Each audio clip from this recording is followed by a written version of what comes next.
Hey, good morning. I'm John F. Gately. You can call me Jack, broadcasting to you from beautiful Plymouth, Massachusetts. It is now sunny and blustery out there. Blustery, I can hear those trees blowing in the middle of the night. It is definitely blustery, but as this hurricane moves off east, it's going to bring up some nice warm weather. It'll be like back to August before you know it over the weekend. Very, very exciting. But it is blustery out there. Probably small craft advisory. I would expect. Might be a nice day to go see some waves if you're at a south-facing beach, Nantucket, Martha's Vineyard, or out in the Cape. Wow, what a great Red Sox game last night, wasn't that? That was a great baseball game. Whether you're a Yankees fan or Red Sox fan, overall it was a great presentation of baseball, and the right team won. Right, it was a very good game. I had it on the studio TV here, and then I came down to watch the final inning with my son and my wife. So great game. I heard some number yesterday. I don't know if this is true, but something since they moved from the one game win and you're in situation to the wild card 3-game playoff, I heard that some outrageous percentage of teams that win the first game also win the 3-game playoff. So it was very, very important to win the first game. It did get a little shaky there and the bottom of the ninth when he gave up 3 singles. But what a play by the right field, who denied the ability of the Yankees to tag up on that play in right field. And then Chapman got 3 outs in a row. So it was fantastic. Great to have you with us this morning. We have a very important show for you today. Very, very important show for you today. Thank you, Angry Survivor. Thank you very much for joining us. Looking forward to hearing from you in the comments what happened in Falmouth. So for some of you who are not aware, there was almost a school shooting down in Falmouth and or Mashpee. And most of the school administrators, they didn't notify the school community in a timely manner. Yeah. And then if you're not up to date on this mini story before we get into the 2 top stories of the day, and then after they did arrest a suspect, a gentleman who's 18, who has, from what I understand, a horrific disease, God bless him. Then they charged him, and then they dropped all the charges because somewhere along the line they hold on, let me just hold on. I wrote this down. They effed it up. Either the district attorney or the police or the district attorney and the police. They both effed it up, and then they had to dismiss the charges, which is the second time they dismissed the charges against this kid because they had a similar situation back last year. All right. Well, I'm interested because yesterday it was from what I understand, a school committee meeting down in Falmouth with no public comment. How dare you comment something about merging the grades from high school, 8th grade or something. But that was last night. Looking forward to the comments. I don't know how I was able to start my computer today and defend for myself while the government is now closed. I had to go down and make myself, actually, I skipped breakfast because I slept late. I had to actually get myself out of bed, shower and shave and look beautiful for you people all by myself. And you know what? I did that completely reliant on me, not the government. And Speaker Johnson explains why the Democrats could not vote to keep the government open. And the number one reason is because they want taxpayer benefits for illegal aliens. We filed a 24-page clean CR. They filed a dirty CR as a counter proposal, included in it, and they brought this up in the meeting yesterday. They want to restore taxpayer-funded benefits, American taxpayer-funded benefits to illegal aliens, okay? We're not doing that. We got rid of that in our One Big Beautiful Bill. We're not going back to that policy. This was a big issue in the election last fall. We don't. Damn straight it was. We're not. The rest of the country is not Massachusetts or California. We do not have to spend taxpayer benefits on illegal aliens. Only crazy places like Maine, Massachusetts, California does that. American taxpayers are not supposed to fund people who break the law coming into the country illegally. Can I get an amen, Bishop Swan, who we'll be talking about later in today's show? Demanding that is a condition of their votes. They also want to gut the $50 billion that we included in our legislation, have already passed, signed into law, to protect rural hospitals. They want to claw that money back inexplicably. Inexplicably, no. I think there's a really big reason why the Democrats would want to cut money for rural hospitals, because the Democrats, they get their votes from urban areas, and rural areas tend to vote Republican. That's totally explainable. I think the speaker's being polite. They want to give the Corporation for Public Broadcasting $500 million, $500 million, to prop up these left-leaning media organizations that we defunded. Hell no, we're not doing that. No way. Thank you, Speaker Johnson. Here's somebody that, the other day I said, John, this is the sound of the Democrat Party leaving you. You didn't leave the Democrat Party. They left you. Welcome, and please meet Republican U.S. Senator John Fetterman from Pennsylvania. That we would like to extend the ACA tax credits because, of course, I voted for health care. The second vote is about making sure that we keep our government open. And I did vote for that because I think it's a sad event if we shut our government down later today. So for me, our nation doesn't believe that kinds of chaos. Now, for me, it's about more over the country, not the party in this kinds of moments just like this. The country over the party. When did John Fetterman become the voice of reason? Because that...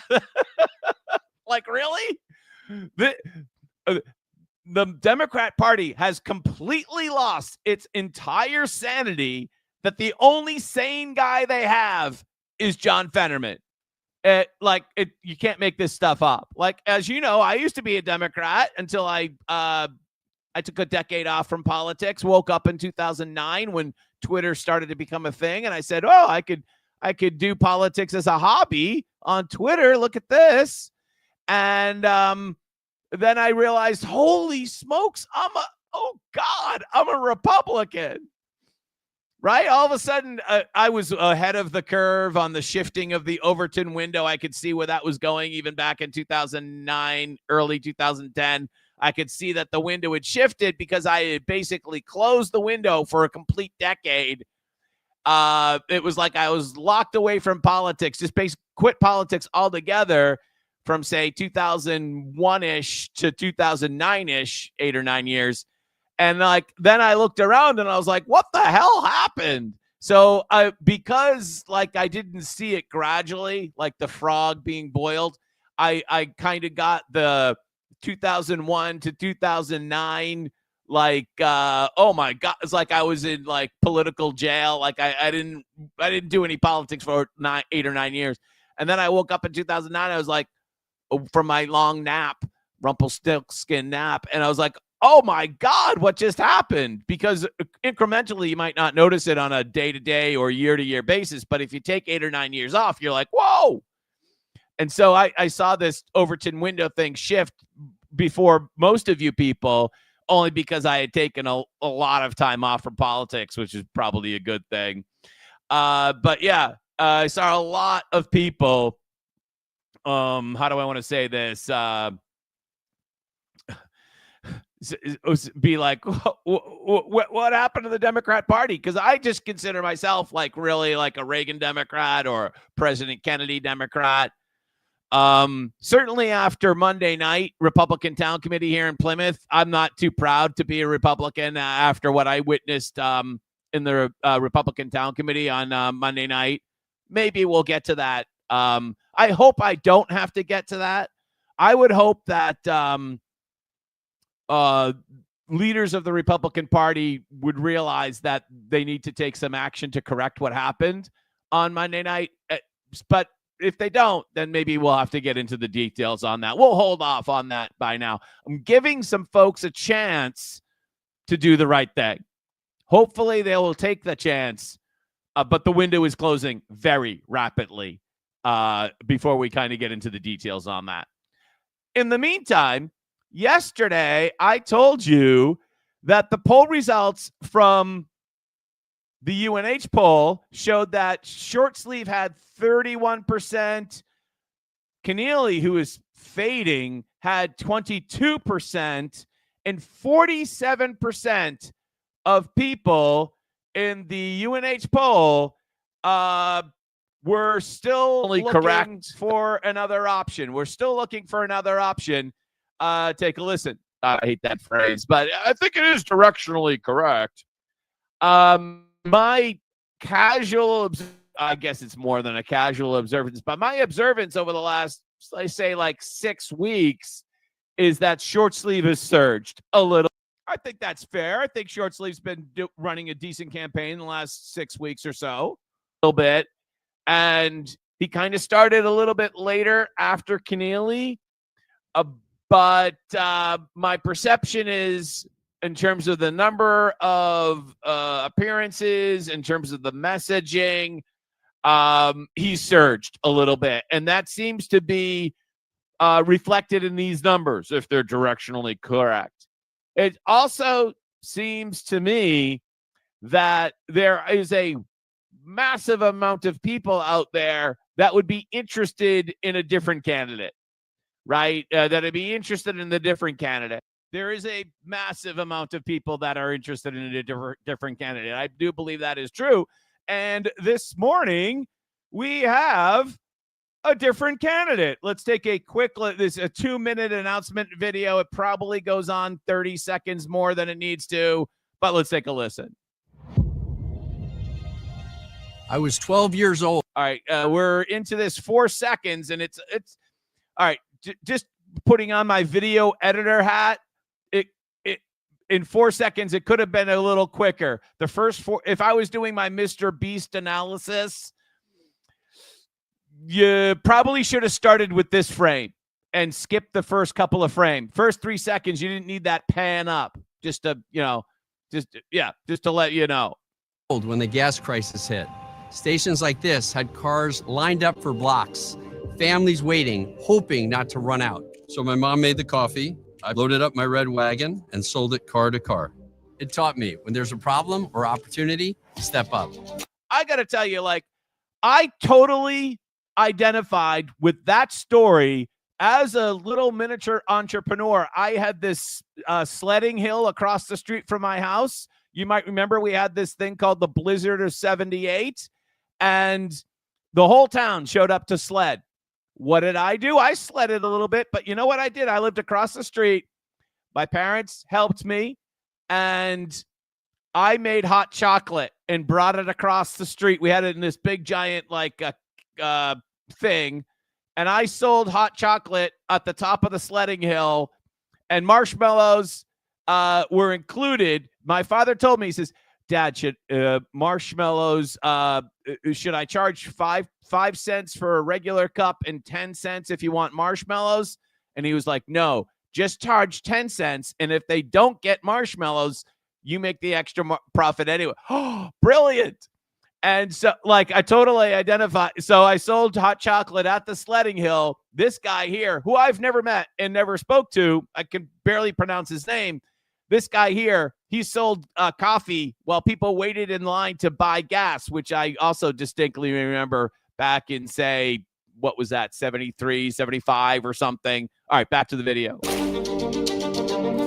I saw that in my dad, who served in the Air Force, and my grandfather served as a police officer. Watching them, I learned what it means to put on the uniform and serve something bigger than yourself. So I went to West Point and joined the Army as an infantry platoon leader and ranger in Desert Storm. Leading soldiers in combat taught me true leadership requires service and grit. That carried me home to Massachusetts. where I became the CEO of Abiomed for 19 years, a public company that built the world's smallest heart pumps.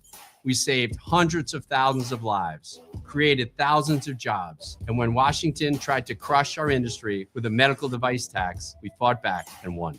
Whether it's leading soldiers or leading a business, the mission is the same. Take care of your people and deliver results. I love Massachusetts. It's our home. Renee and I raised our 5 kids here, built our lives here, and poured our hearts into this community. From coaching on the sidelines to supporting schools and veterans, this state has given us so much. And we've always believed in giving back. But too many families don't feel that promise anymore. They're being squeezed by higher costs, ignored by politicians who care more about themselves than the citizens they serve. Working people have been left behind, and many are leaving. Our current one-party system isn't working. Well, ain't that the truth? Our current one-party system isn't working. So we'll see more from him. Here's what the response from the Massachusetts Democratic Party is going to be today. If you weren't aware, they are going to say that this is basically Donald Trump. They said the same thing about Mike Keneally, who didn't even vote for Trump in 2024. Mike Keneally didn't vote for Trump in 2024, but the Democrats still said that Mike Keneally was basically Trump. Right. As I said yesterday, if we nominated Bernie Sanders would automatically morph into Donald Trump. That's just the way it is. So congratulations to Mr. Is it Minogue? I still don't know how to pronounce it. Maybe if I watch the video again, I'll pick up on that. Sorry. No disrespect. I literally, I'm not good with names to begin with, as most of you know. But now there's a 3-way race. And again, let me review those numbers from the UNH poll yesterday. 47% undecided, 31% short sleeve, 22% Keneally. It will be interesting. One of the things that I think should be announced fairly soon, the next couple of days, maybe early next week, are the fundraising numbers for September. And you might remember that the fundraising numbers for August were really bad for Keneally. He looked like he raised the most money, but he only raised, like, from donors about 25,000-ish from donors. But his top line number was 225, roughly speaking. Don't hold me to the exact number. I think it was 226 or something like that. But his top number was 225. But 200 of that came from a questionable loan from himself to the campaign committee. And he only raised like 25,000 from actual donors. And Short Sleeve raised 120-ish. Short Sleeve raised a lot more. And of course, Healy raised more than anybody. Apparently, Mr. Minogue has a boatload of money to spend on this race. Well, we will have to see. You're asking me, does he have talent? Does he have talent? I have no idea, because as you know, I think the number one variable, Zoran has proved this, the number one variable for success in politics today is if you have talent, not necessarily money. Right, Josh Kraft? Right, Steve Pagluca, right, Gabrielli, the whole. There's a what do they call that in the Kuwait War? Where we just bombed everybody. There is a highway of death, figuratively, of rich candidates running for office here in Massachusetts that completely and absolutely lost. Gomez, I mean, we could go on forever, right? Of rich candidates. By the way, since we are now comparing and contrasting, did you notice that Mr. Minogue is an Army guy, served overseas, and that is now directly competing against Brian Shortsleeves. One of his main branding, Brian Shortsleeves, has been that he is a Marine veteran, right? We need a Marine. I did not serve, so God bless the two of them that did. Thank you. I would just caution a little bit that this is not South Carolina, Brian. And you might want to dial down the whole Marine thing just a touch, because pushing the fact that you served, like, you can oversell that and look exploitive on it. And I think you're up to the line a little bit, where you're getting a little bit like, it's not, you can totally mention your service. Thank you once again. And you can you can consistently mention, but when it starts to be a little bit exploitive, and I think you're kind of pushing it right there, you might want to reconsider how you're pushing that. Just, my point of view. Now, yesterday, the mainstream media, let's switch gears here a little bit. Let's see. We have a potential pronunciation, Minogue. Yeah, I don't know. That reminds me of that famous Paul Tsongas commercial where you might not remember this, but Paul Tsongas it was very difficult to pronounce when he was running from county commissioner to U.S. Senate. So he did this famous commercial, and he had one person after another mispronouncing his name. And then at the end, he came in and said, no, it's Paul Tsongas. And it was a brilliant commercial. And it drove home, and it was relatable. People raking leaves in their yard, getting a cup of coffee at the doing normal things. And it taught people how to pronounce his name, and it made him really super relatable. I thought that was a great is still one of the best Massachusetts political commercials of all time. Angry Survivor wants to tell us about the Falmouth thing, and then we'll go into the next story. It was filled with statements about how they came about our children. They didn't like parents holding signs. How dare you hold a sign? Especially when I was underneath their presentation they were projecting on the wall. Let's see. Boston Dad wants to know, when was the last time an independent won from Massachusetts? I don't think Mr. Minogue is running as an independent, is he? I think he's running as a Republican. All right. So yesterday, Terrence Reedy, the Secretary of Public Safety here in Massachusetts, Terrence Reedy got retired abruptly, as Channel 5 said it. And all the scribes, the Globe, the Herald, Channel 5, all of them just announced, well, isn't that odd that now 4 cabinet secretaries have retired from Healy's cabinet this year. That was the angle. 4 people have departed. Santiago, Reedy, and 2 others. I don't remember who they were.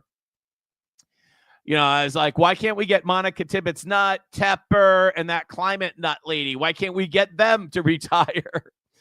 And then I said, that's not the story.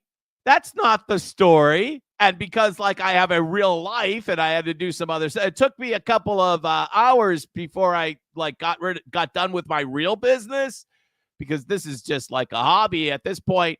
But I finally remembered and dug up the story.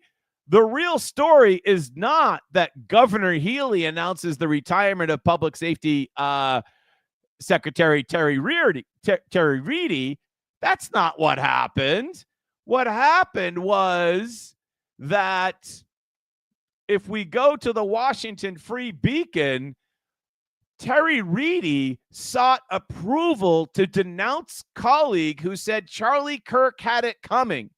He never got that approval, but the email was obtained by the Free Beacon. Let me boil this down for you. So here's an article from the Free Beacon on by Chuck Ross. Let's give credit where credit is due. September 18th. Terry Reedy, who sits on the task force for hate crimes, the hate crime task force. In fact, Terry Reedy, as the Secretary of Public Safety, is the chairman of, chairman of the hate crime task force. This guy named Talbot Swan is on the state crime task force. I had the membership up here. There it is there. Reedy is the chairman. There he is right there. He's the chairman of the state hate crime task force. And down here is Talbot Swan. He is the civil rights and inclusion designee on the hate crime task force. The hate crime task force. So they both serve in the task force, and Reedy is the chair of the task force. Got it? Reedy wanted to condemn Swan's comments that Swan made on September 12th on his YouTube channel. Here he is here on his YouTube channel. Reedy wanted to condemn these comments that Swan made on his YouTube channel. And then Reedy wrote an email to the corner office asking, can he, seeking permission, can he criticize Talbot Swan for what Talbot Swan said on his YouTube channel? And the answer came back, obviously, no. How do we know that Reedy sent an email? Because according to Chuck Ross at the Washington Free Beacon, let me just highlight this here. Here we go here. Reedy accidentally responded to the Free Beacon on Tuesday in an email seeking approval to make a comment. In other words, Reedy sent the email to the Free Beacon instead of sending it to his boss at the corner office. This is what he wrote. If not, I would like approval to respond and voice my objections towards Swan's statements. Reedy wrote to the intended recipient, who Free Beacon does not disclose. He wrote back to the Free Beacon minutes later after he realized he probably made a career-ending error with apologies for the errant message. My responding email was meant for somebody else. I appreciate you waiting for an official response to your inquiry. Then he said he would not be issuing a statement. I'm not going to, only to finally issue a statement a couple of days later without mentioning Swan and being very generic and just saying that we should turn down the temperature, So what did Swan say that Reedy found so objectionable? What did Swan say that Reedy found so objectionable? Well, take a listen. And as you listen to this, every time Swan says the word white, try to substitute in your mind's eye any other descriptor, black, Polish, Chinese, gay, whatever, and tell me if you could get away with it. I'm trying to figure out how a white man goes to give a speech in Utah, one of the whitest states in America. How he goes to Utah, a lily white state, to the University of Utah, a lily white college. Okay? A lily white college. Can you imagine if you said, like, how does a Polish man go to a Polish college? And right, imagine that. Imagine if you went down that route, right? This guy would have been fired yesterday from the hate crime task force. He's on the hate crime task force. Now, you can say this stuff about white people, apparently, in Maura Healey's administration, and you're protected. In fact, if you raise your hand and say, maybe you shouldn't have these comments, you as the public safety secretary get retired. With a lily white student population. Are y'all following this? So white man goes to a white college, to a lily white college in a lily white state, and gets shot and killed by a white man. But y'all mad at black people. Because, of course, he is a victim. Talbot Swan is the victim of Charlie Kirk's murder. We've seen this theme a lot. Make it make sense. Make it make sense. How y'all mad at black people about one of your cousins killing another one of your cousins? Because one of your cousins killing another one of your cousins. Because us white people, we all look alike, right? Right? We're all one big family of honkies and crackers. Right, Talbot? I mean, imagine if somebody said this and then just replace the word white with anything else. You'd be run out on a rail. What do we have to do with this foolishness? What do we have to do with the murder of Charlie Kirk? Was foolishness? According to Talbot Swan, who sits on the state hate crime task force, the murder of Charlie Kirk was foolishness. His word. He also said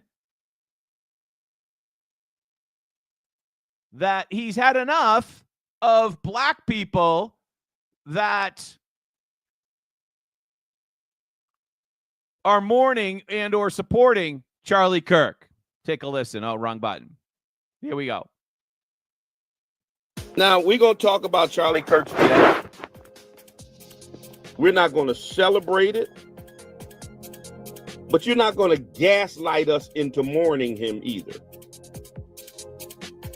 And I'm troubled by the number of black people who are all over the internet mourning a white supremacist who thought you were less than human. So he calls Charlie Kirk a white supremacist. I had to do a whole lot of blocking of people on social media because I didn't realize we had as many coons as we have.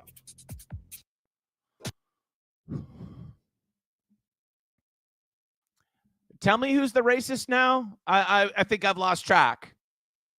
Listen, we have a couple of hundred people on today's podcast. I'd like you to go to my timeline right now and repost those two clips if you could. Right?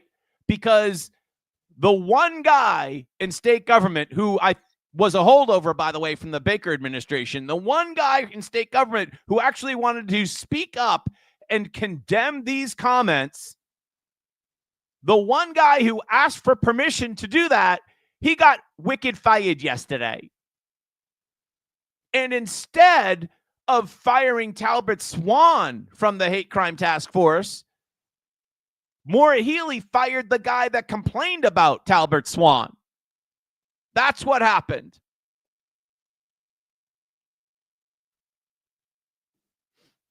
Were you going to read about that anywhere else? I hope so. I don't know. Definitely Reedy screwed up. Rutrow Reedy accidentally sent his request to condemn Swan's comments to Chuck Ross at the Washington Free Beacon. That was definitely a screw up on Mr. Reedy's part. But his real crime was seeking to condemn the comments. His real crime was seeking to condemn the comments. That was his real crime. Absolutely. By the way, Bishop Swan is also a leader of the NAACP out in, I believe, Springfield.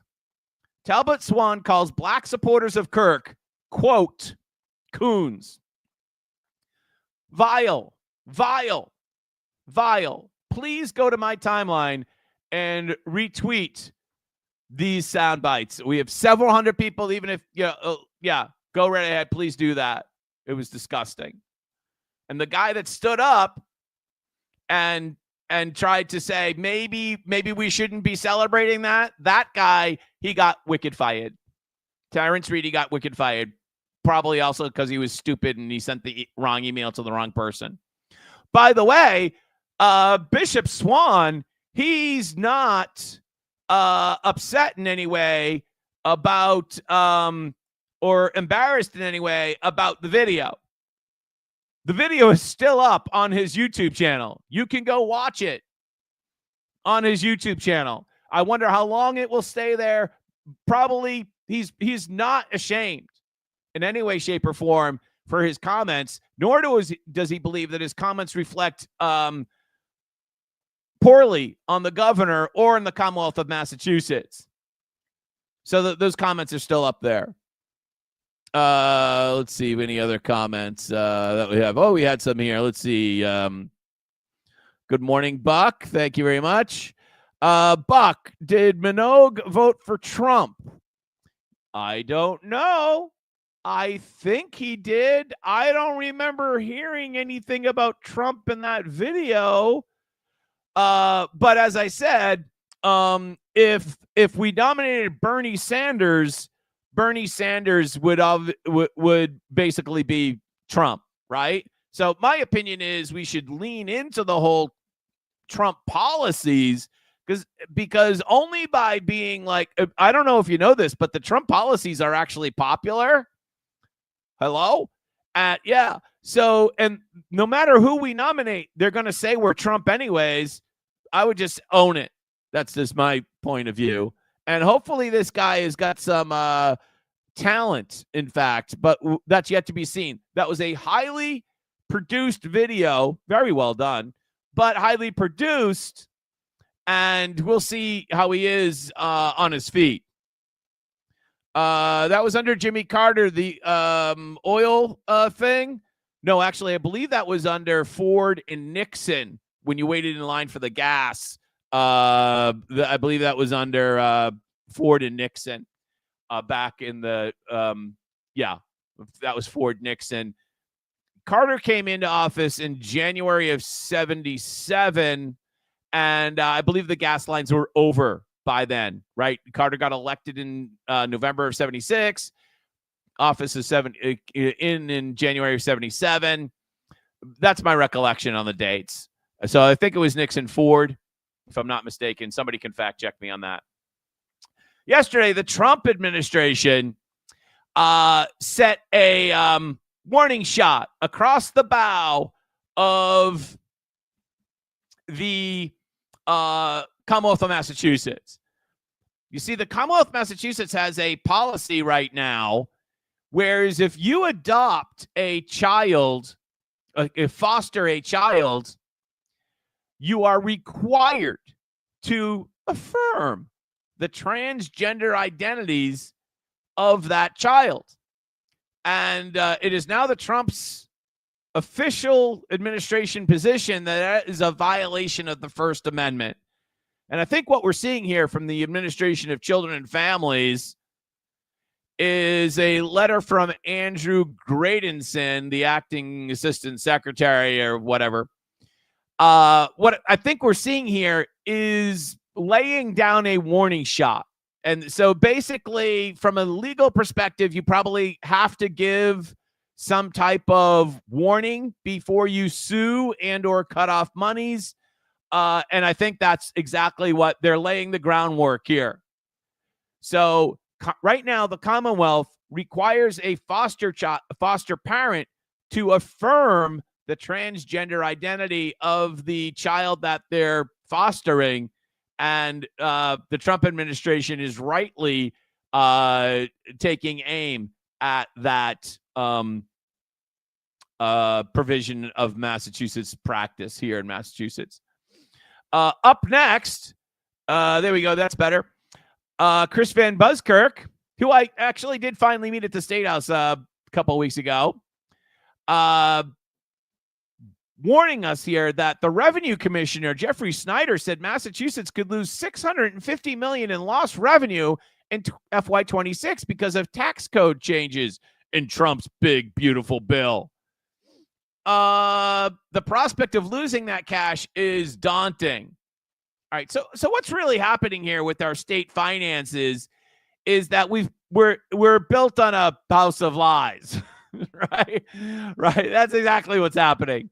Where we're, as the Massachusetts Taxpayers Association said last week, or foundation, or whatever the hell it is, we're built on one-time money, questionable money, money that we don't really control, and our budget is growing rapidly. And now we're looking at a fiscal cliff where we're in for some really bad news. Now, I know we could have had an extra $3 billion or more hanging around if we didn't spend it on the invasion, but we spent it on the invasion, right? Maura Keneally. And that money's gone. That money's gone, right? That's just the way it is. But things are going to get really bad from a state government point of view.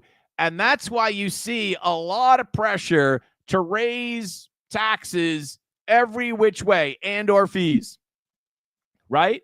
And one of the major things that you're going to see on the horizon here is a push not to have the state raise taxes, but to have cities and towns raise taxes. And remember, a city and town in Massachusetts is technically a political subdivision of the Commonwealth. Cities and towns do not have sovereignty, so to speak. They're just departments of the Commonwealth. That's all they are. The Commonwealth can abolish a city or town anytime it wants. It can merge a city town, change the boundaries, all those things. Cities and towns do not have sovereignty under the Constitution of the Commonwealth. But they can raise money, and what you're going to see is a huge local option push for local cities and towns to raise money on their own to keep up with or to subsidize the loss, however you want to say it, of state tax revenue to the cities and towns, local aid. That's coming. A huge push for that. Then there'll be a huge push for raising additional revenue on the state level that doesn't look like taxes, but actually is taxes. Because the one thing the Democrats don't want to do, if you haven't realized what the Democrats and the rhinos are all about, they're all about keeping the gravy train of jobs going. The most awful thing that can absolutely positively happen to Democrats and rhinos, like state reps, for instance, or state senators that are so-called Republicans and then go work for state colleges, like, people like that, get hack jobs at Bridgewater State, people like that, rhinos and Democrats, is that the government job spigot gets shut off. That's what's so exciting about this government shutdown in Washington, is that it gives Trump, from what I understand, the opportunity to fire a bunch of federal workers. Yes, let's cut down the FTE number. Absolutely. But understand that all of your rhino state reps out there and all your rhino state senators and all your Democrats, they just want to keep the gravy train running, keep those paychecks running. And the last thing they want to do is cut full-time employees from the state government. Hell no. The first thing they want to do is take more money from your pocket because it's theirs as far as they're concerned, right? As Monica Tippett Nutt said, we're going after anybody with money. I told you yesterday that it wasn't just one spa in Methuen. More Methuen spas shut down amid human trafficking investigation. It's not just one spa in Methuen. It's not 5 spas in Methuen. I think we all know that it's probably hundreds of spas throughout Massachusetts, probably throughout the thousands across the country. Right, Bob Kraft? All suspected of engaging in human trafficking. The mayor just last night said he was declaring a war on this illegal activity. Let's bring up a map now to show you where these 5 locations are across the city. So far, only one person is facing criminal charges. Boston 25 News reporter Daniel Coates is in Methuen. Or not to sound crass, get it the hell out of here. Methuen's mayor, DJ Beauregard, was disgusted Tuesday night, hours after the city announced 3 more spas were shut down, suspected of human trafficking. It is freaking evil. And that's why we need to address it, and we need to take it seriously. And I hope other cities start to, really take this on as a cause. The announcement brings the total to 5 businesses believed to be operating as a front. Oriental Spa, Yellow Lily Day Spa, and Lavender Spa are the latest. We had this is like maybe 10, 12 years ago, we had a Body Works location here in Plymouth where one of the most frequent clients was an official in our local town government. You all know that this is literally just the tip of the iceberg. This is, as far as I'm concerned, a very parallel business model to what we've seen up in Maine and to a lesser extent here in Massachusetts with the illegal pot farms up in rural Maine. Except instead of illegal pot farms and barns up in rural Maine, it's bodywork locations all over the state and probably all over the country. I think a lot of people are asking, why is this happening in Methuen? What would your response be to that? Here's the thing. I don't think people probably want to acknowledge this. I think it's happening everywhere. The mayor said his task force, in conjunction with city police, have been looking into resident complaints. We're going to find them. We're going to root them out of the city, ultimately eradicating this issue. I'm just happy that they're taking this seriously and you're starting to really look into it. Audra Duty is the co-executive director of Safe Exit Initiative, a Worcester-based nonprofit that gets sex workers out of what they call the life. I don't think most people choose that lifestyle. It's a means of survival for the people that I work with, for myself. It was not something we chose. It was our vulnerabilities that led us there. Beauregard said they're targeting business owners, landlords, and the Johns who reportedly sought service. The mayor also told me that he believes this is just the beginning for his task force and is asking any community members, if you see something, say something. You see something, say something. Like literally, we all know that these places are right under our nose. As Fitzy chimes in, what do you mean had? There are 20 in Plymouth right now. Okay, you're making my case. Fitzy, you're making my case. You're proving my. Isn't that the famous talk radio line? You're making my case. Yeah.